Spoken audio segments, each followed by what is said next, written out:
Hey folks, this is Fat Guy Flies RC coming to you from the man cave. This isn't a video about the latest and greatest and how to put a plane together and all that. We're going to talk about preserving and protecting the planes you already have with just simple household items and a few items that you will have to purchase that are very cost effective and will go a long way towards protecting your investment. Well, I mean, let's face it. These planes are not cheap and they're only getting more and more expensive. So let's focus a little bit more on how to preserve your plane and how to keep it for the long-term use. And I'm going to give you all a challenge. This is a challenge I try to do with some of the planes that I keep for long-term. This is one of my long-term planes. It's a lofty goal, but here's where I'm challenging you to do.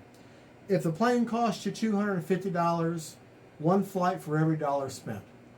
If it's $250, then you should get at least 250 flights out of it or more. Let's extend that. Let's make that 1,000 flights. Let's make this 10 or 5,000 flights. Okay? Let's go through some simple things that you can do to help preserve this plane for the long term. If you don't protect your investment, if you don't do simple things to maintain these planes, they're going to degrade on you. Foam does have an eventual shelf life. It really does. Especially when you've got foam hinges and working foam parts. They're plastic. They're going to wear out. So I'm going to go over a few simple things that help greatly extend the life of your foam plane. But the number one thing you're going to want to do before you start any of this, what I like to call biannual maintenance, is completely disassemble your plane into the parts it was when you first got it out of the box. So let me do that with a Hobby Zone Carbon Cub S2, and I'll be right back and we'll go over what we're talking about. Okay, I'm back. All right, we got the model all disassembled, and once you do, one thing I forgot to tell you is go ahead and disassemble, undo your clevises from your control surfaces, and that way you can work your hinge freely. I took the tail feathers off, that way you take this completely apart. And almost always when you disassemble a model, you'll find defects or early breakages that you may not even realize were happening. And this model was no exception. I took the rudder off, and the tail assembly that is normally attached here was completely disengaged. It was just barely on there. So the glue has come undone. So let's go ahead and repair that, and that way by the time we're done with our process here, and I'm going to use the Gorilla Clear Grip on there. And it's just a good everyday use type glue that you can get Walmart, almost any craft store, hardware store. Just a good foam safe. I mean, don't go crazy with it, but it goes a long way. It's just a good rubber type contact cement. And just glue that on there like that. Let that sit, and that will be nice and secure before long. Now, back to the maintenance. You got your model apart. I found one repair that needed to happen right away. Okay? Now, I'm not talking about fixing gaps in the foam or, aesthetic things. I'm simply talking about maintenance here. All right, we're going to put our attention to the elevator, okay?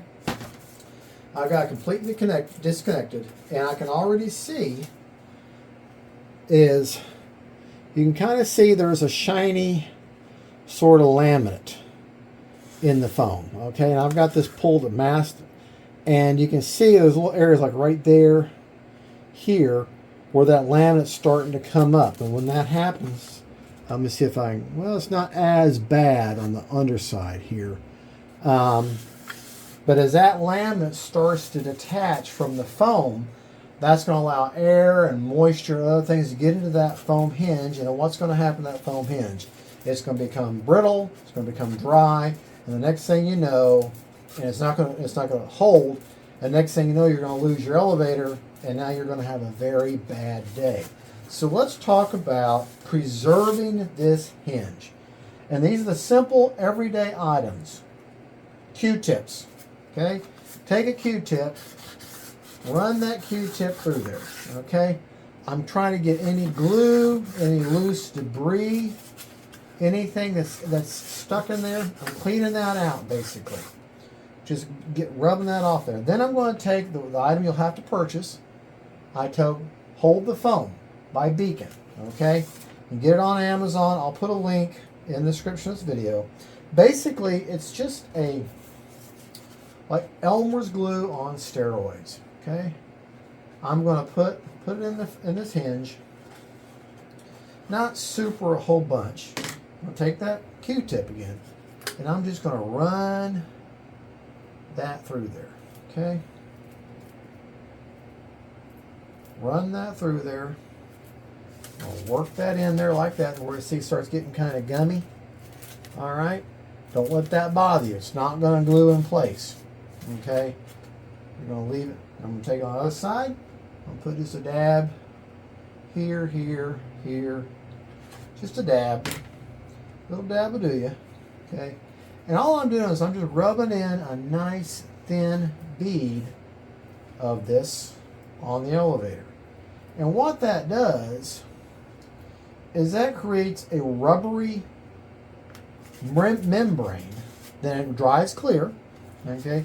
Creates a rubbery membrane on, and basically gives you a whole new laminate type hinge, and that will protect that hinge. It adds years of life to that hinge. If you'll do this, like say twice a year or at least once a year to your foam hinges, you'll quadruple, exponentially increase the life of that hinge.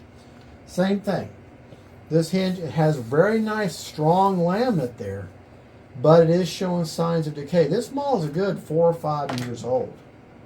Okay, I'll put like I said, I'm gonna put a link to the Beacon in the description of the video. Okay, and even right there, I can see where the laminate's starting to come up, the factory laminate. I mean, they got a good quality here. But let's go ahead and protect our investment just a little bit more. Okay. You're going to work that in there to where it's going to get sticky. Oh, look at there. The laminate's already almost completely coming up for me to work in it just now. Look at that. All right, so I definitely need to. But it just separated just now on me. I don't know if you can see that or not.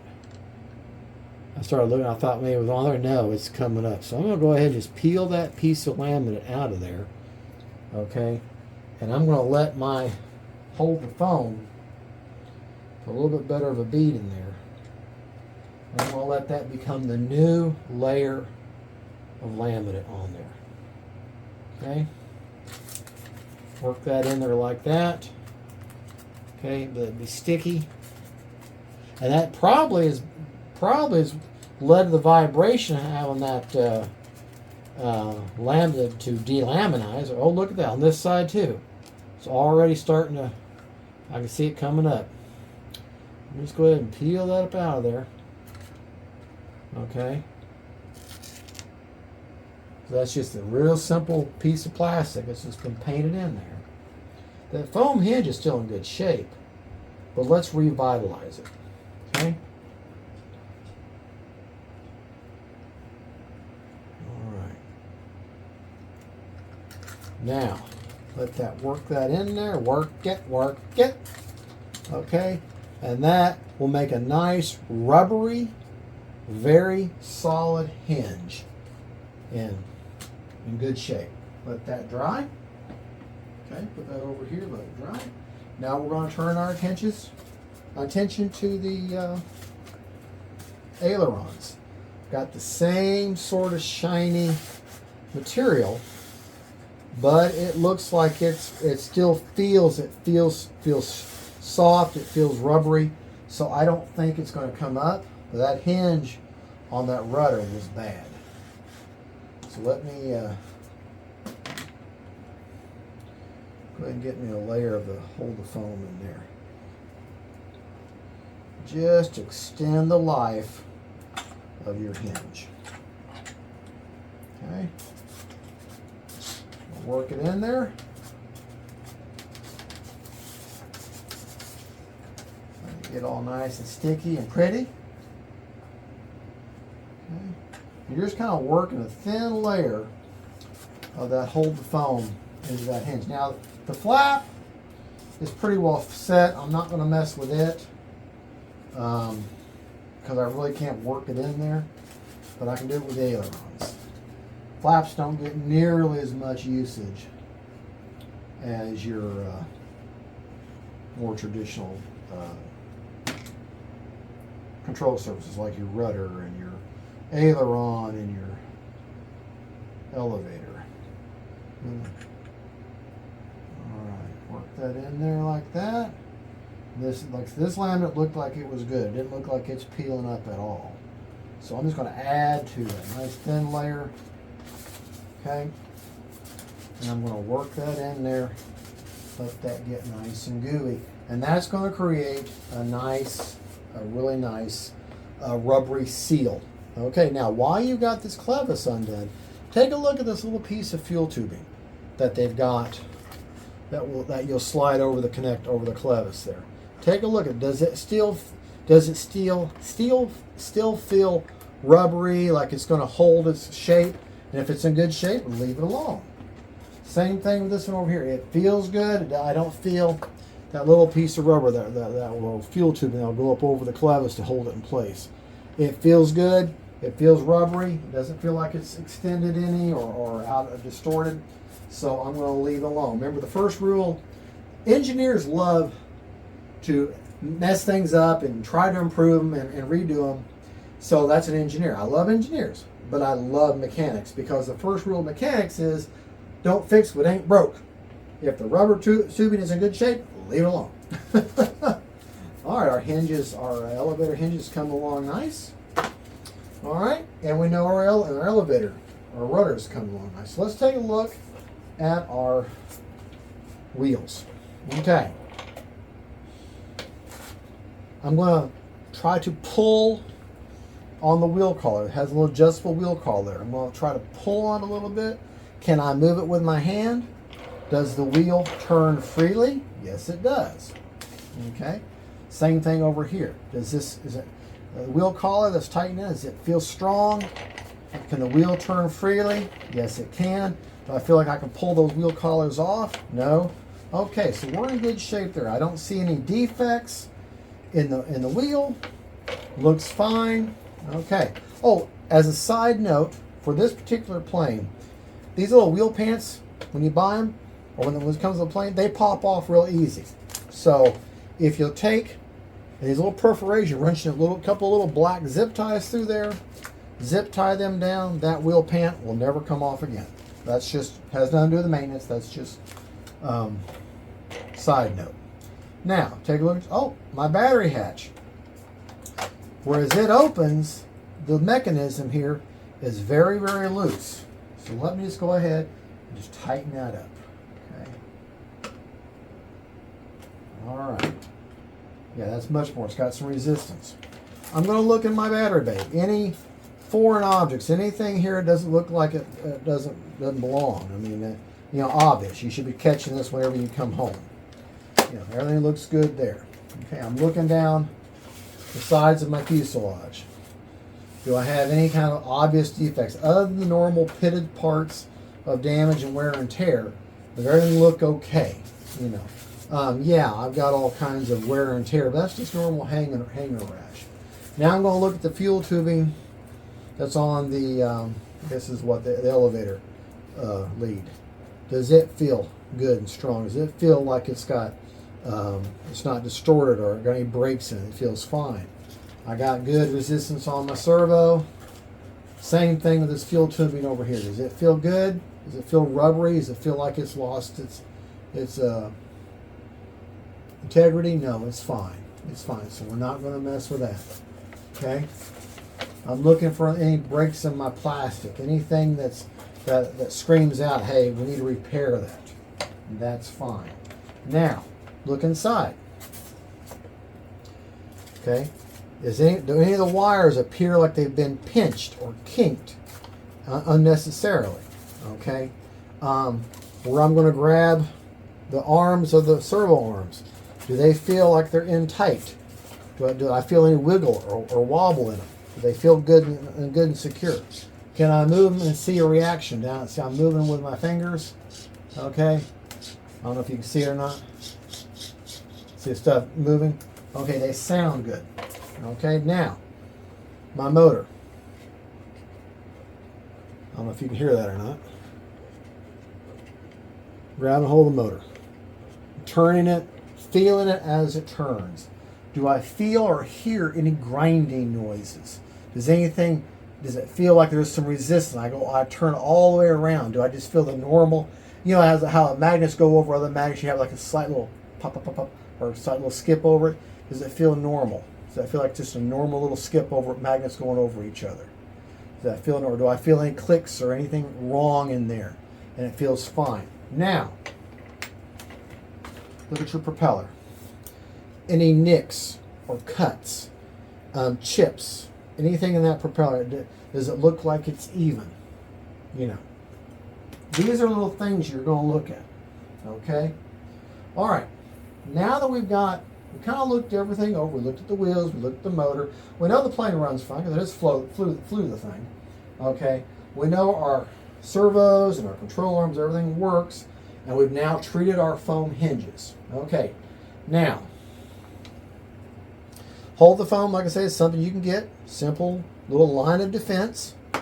Another thing, if your model had wheel pants or skirts on there and your axles were noisy, you can use a product from Danco called waterproof grease. It's a food grade grease. You can throw it in on your axles, and this particular model is not noisy when it lands, but some of my models have very noisy axles.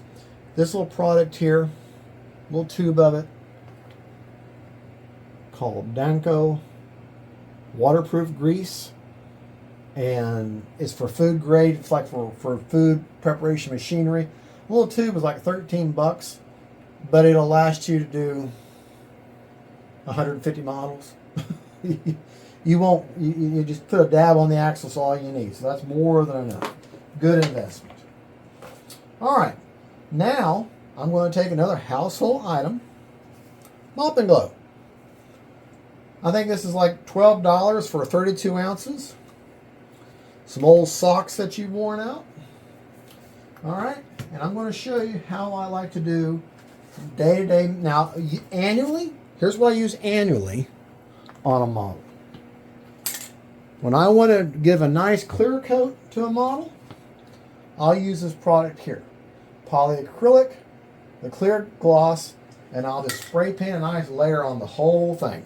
I won't get too much in the hinges because it'll gum up your hinges, but I'll put a nice layer of dusting on. Of course, I do it outside. But for basically what I like to call a couple times a year cleaning or to refurbish the model, my normal, like this kind of stuff here, I can use Mop and Glow, which does the same thing, it just doesn't last as long as the, and this is 15 bucks a can, whereas this is 15 bucks for 32 ounces, and I can do, I don't know, 150 models with it. So, I'm just going to clean one part of the plane to show you what I do. Just take an old sock or something soft, just get a liberal amount, and spill it all over, and I'm just going to rub that on the model. Okay, that's all I'm going to do. It just makes for a nice, clear shine. Puts a little layer of protection, not much, just a little bit. It's not crazy. It's not like a clear coat. It just gets you a little layer of protection on there. It's kind of thin, so you have to use a decent amount.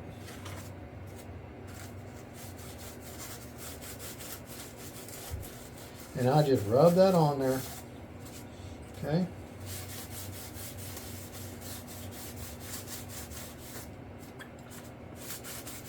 Because there's no way you're going to find more defects and more problems with your plane than when you're cleaning it. That's when you find mistakes. That's when you find things you need to address. So, all right. Now, that already looks shinier, cleaner, and it smells nice. Not that that matters, but it does smell nice. Okay. Got our rudder here. I'm being careful with the hinge. I mean, I'm not really getting in the hinge too much because I know that glue is still trying to dry. Okay.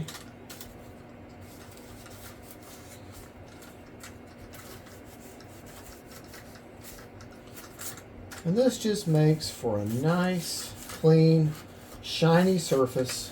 It gets a little layer of protection from the elements. Now for annual protection, that's when I use that polyacrylic. And that makes a nice, clear plastic shell. All right, well, I'm going to go ahead and do the entire model, and we'll be right back. All righty. Got them all completely cleaned with the mop and glue, every nook and cranny. Reassembled the model, and and as you can see, she's shinier. She looks better.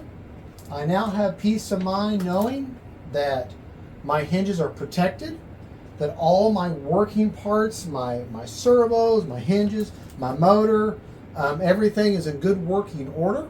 And nothing will bring these defects or problems to your model than it does when you go home and you take the model apart and do the maintenance on. That's when you're going to find, like that tail wheel.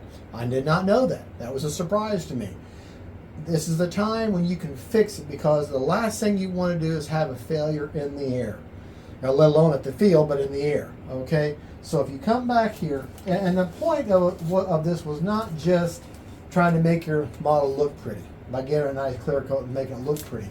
The point of this is beyond that. The point is the fact that you're physically holding the model. You're taking the pieces apart. You're putting them back together. You're looking at your hinges. You're looking at your wheels. You're looking at all the different moving parts of the plane. Okay? Now this was loose. And this way it'll draw your attention to things that need to be fixed, repaired, or modified. And that's the whole point of this biannual maintenance. Whenever you get, it's just to bring your attention, to pick the model up, to go through it meticulously, piece by piece, hinge points, how the screws go back in well. Does everything fit back together the way it should? These are the things that you need to fix here instead of out of the field. And by doing this kind of maintenance, it brings it to light. And if you'll do this to your model at least twice a year, that's why I say biannually, checking it over, taking it apart, cleaning all the parts, putting a layer of whatever chews you want to use for clear coat. For multi-use, I like the mop and glue. For once a year, nice shine, I use that polyacrylic to give a nice clear coat on there. But the point of this is just you become more intimate with your model, and that way you can make your $250 to $300 model last for year after year to come. This model here, as good as it looks, I want to say she's 4, maybe 5 years old, and other than the pitted dits and dings and dents in it, she still looks like she's brand new, like I just pulled her out of the box. And that's because of simple maintenance techniques I'm showing you. Beacon for foam hinges that are not mechanical, foam pinch hinges, use Beacon, hold the foam. Okay? For axles that are squeaky, use a waterproof grease that, like for food grade, because then that way it won't hurt your foam. For simple day-to-day repairs, Gorilla Clear Grip is my choice. I like using that. I also like that EC6000, I think is what it's called. That works good too. But if you'll do these things, that lofty goal of 1 flight per dollar can be achieved and beyond that. Well, I know I'm probably leaving 100,000 things out, but these are just some things that I have learned over the years and in this investment that I want to pass on to you that works for me. And as you can see around this room, I've got a lot of planes. And so this takes me a lot of my time is also maintenance of these planes. So every time you watch my videos, it's not just me flying. It's me back in the shop, editing videos, working on planes. and keeping these videos and these planes out where I can present them to it. And the other thing about foam, back to the maintenance, again, foam does have a shelf life. You can greatly extend that shelf life. And I know not everybody has the luxury of an air-conditioned man cave like I do, okay? But if you can keep the foam, the plane, where you're comfortable, the foam is going to be comfortable. Are you going to be comfortable in a hot, dry garage?